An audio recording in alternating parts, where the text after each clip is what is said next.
आतंकवाद के खिलाफ भारत सरकार ने एक और बड़ा कदम उठाया है। गृह मंत्रालय ने गैर कानूनी गतिविधि रोकथाम अधिनियम यानी कि यूएपीए के तहत 23 और लोगों को व्यक्तिगत आतंकी घोषित किया है। इनमें 17 पाकिस्तानी नागरिक हैं, जबकि 6 जम्मू कश्मीर के रहने वाले हैं, जो फिलहाल पाकिस्तान के कब्जे वाले कश्मीर यानी कि पीओके से भारत विरोधी आतंकी गतिविधियां का संचालन कर रहे हैं।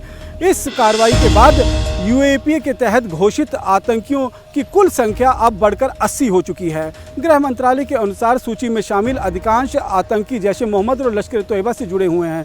इन पर जम्मू कश्मीर में आतंकियों की भर्ती, आतंकियों की ट्रेनिंग, आतंकियों को सीमा पार कर घुसपैठ करवाना, आतंकियों को हथियार मुहैया करवाना और विस्फोटक की सप्लाई तथा ड्रोन के जरिए हथियार भेजना, आतंकियों की वित्त मदद करना और भारत में बड़े आतंकी हमलों की साजिश रचने जैसे गंभीर आरोप हैं। सरकार का कहना है कि ये सभी आतंकी पाकिस्तान और पीओके में सुरक्षित ठिकानों पर बैठकर भारत विरोधी नेटवर्क चला रहे हैं। इसी सूची में शामिल सबसे चर्चित नाम मोहम्मद मुसद्दिक उर्फ डॉक्टर का है। जांच एजेंसियों के मुताबिक वह जैश ए मोहम्मद का एक अहम हैंडलर है और पाकिस्तान से आतंकियों की घुसपैठ, ड्रोन के जरिए हथियार भेजना, साइबर भर्ती और आतंकी मॉड्यूल को संचालित करने का काम करता रहा है। राष्ट्रीय जांच एजेंसी की जांच में उसका नाम अयोध्या के राम मंदिर को निशाना बनाने की साजिश से भी जुड़ा हुआ है। एजेंसियों का दावा है कि भारत के प्रमुख धार्मिक स्थल पर हमले की योजना बनाने वाले नेटवर्क का हिस्सा रहा है। सूची में जैश ए मोहम्मद के वरिष्ठ कमांडर मसूद इलियास कश्मीरी को भी आतंकी घोषित किया गया है।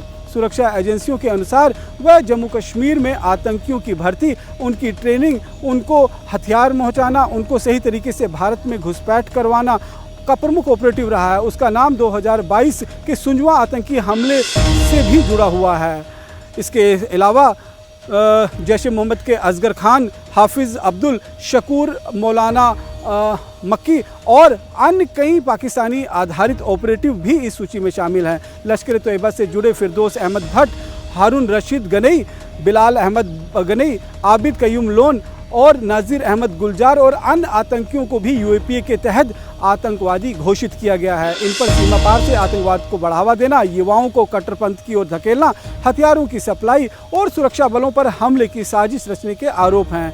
सूची में शामिल एक आतंकी के अलकायदा और एक के आईएसआईएस के साथ से भी कथित संबंध बताए गए हैं। गौरतलब है कि वर्ष 2019 में यूएपीए में संशोधन के बाद केंद्र सरकार को केवल आतंकी संगठन नहीं बल्कि व्यक्तिगत आतंकियों को भी आतंकवादी घोषित करने का अधिकार मिला था। उसी कानून के तहत अब तक 80 लोगों को इस सूची में शामिल किया जा चुका है। सरकार का कहना है कि आतंकवाद के खिलाफ उसकी जीरो टॉलरेंस की नीति आगे भी जारी रहेगी और देश की सुरक्षा और संप्रभुता और अखंडता के खिलाफ काम करने वाले किसी भी आतंकी या उसके नेटवर्क के खिलाफ इस तरह की सख्त कार्रवाई आगे भी जारी रहेगी।